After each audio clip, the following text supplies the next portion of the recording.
Hello guys, welcome to the channel. In this video, I'm showing you how to use Zapier AI actions to update Notion. Okay, so create a new Zap as always in your editor workspace, right here, create and then Zaps. And then select your data source trigger, such as, for example, an incoming Gmail message.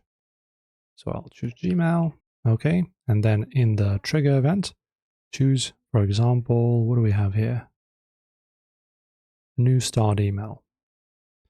Then, of course, connect your Gmail account here, don't forget. And then in this next action, if you don't have this window, you can just press on the plus, it's no problem. In here, just choose the step and choose Copilot by Zapier. It's the app module, so choose Copilot. For example, AI by Zapier, there you go.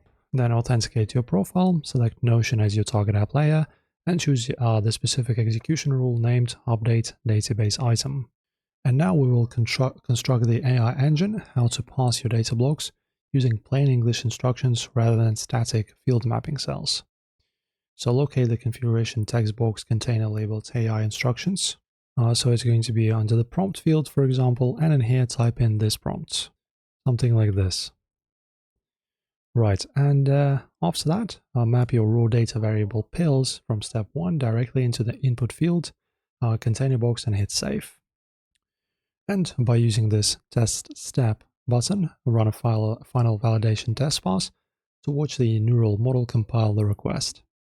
So actions will read, analyze, and format the unstructured data block smoothly, dropping a pristine update straight into your Notion workspace. That is it. Enjoy automations, guys. See you later.